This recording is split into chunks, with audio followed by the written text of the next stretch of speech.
Probleminha técnico aqui, pessoal. Tive que reiniciar. Então, dando sequência, o Espírito Santo atua na vida de Pedro, e Pedro, que era um homem aparentemente douto, né, pesado com palavras, se transformou num grande pregador do Evangelho. Na sequência, nós temos Paulo, que era inimigo do Evangelho, inimigo da obra de Deus, e Paulo finda por se transformar um grande pregador, grande apóstolo aos gentios, inclusive,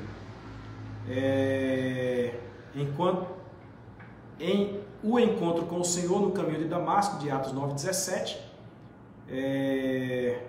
se transformou Paulo em um grande pregador do Evangelho. E nós temos a atuação do Espírito Santo chamando ele em Atos 13:2, conforme já falei, junto com Barnabé. Vemos Paulo saindo nas viagens missionárias, vemos Paulo escrevendo a maioria das cartas que nós temos no Novo Testamento, orientando inclusive as questões doutrinárias. Eu até digo que seria da compreensão doutrinária teológica hoje dos cristãos se não fossem as orientações de Paulo, né? Aí nós temos a atuação do Espírito Santo no ministério da igreja. A igreja se tornou objeto de cuidado e atenção do Espírito Santo. O Espírito Santo agora passou a cuidar dos mínimos detalhes, ungindo obreiros, orientando o caminho a seguir. O Espírito Santo é responsável pelo processo de conversão do homem a Cristo, também de sua santificação, que nós temos a justificação, a regeneração e a santificação. Tudo é atuação do Espírito Santo.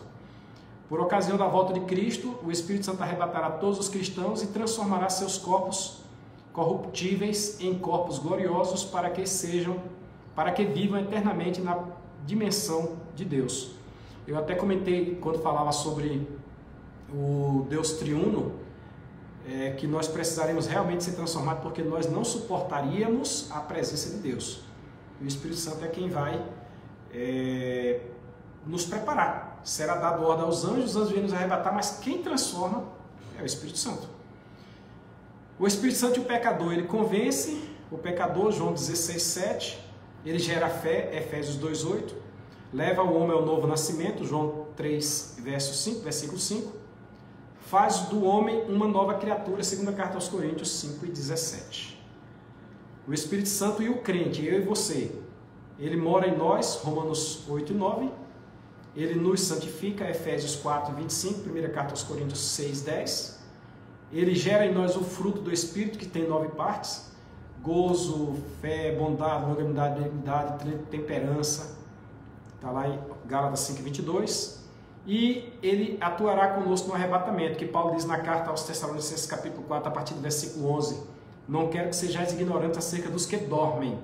Aí ele vai explicar o restante a esse respeito. O Espírito Santo no arrebatamento será uma tarefa do Espírito Santo, o arrebatamento da igreja, 1 Coríntios 15, 51 a 53, primeira carta aos Tessalonicenses 4, versículo 16 e 17, Apocalipse 22, 17.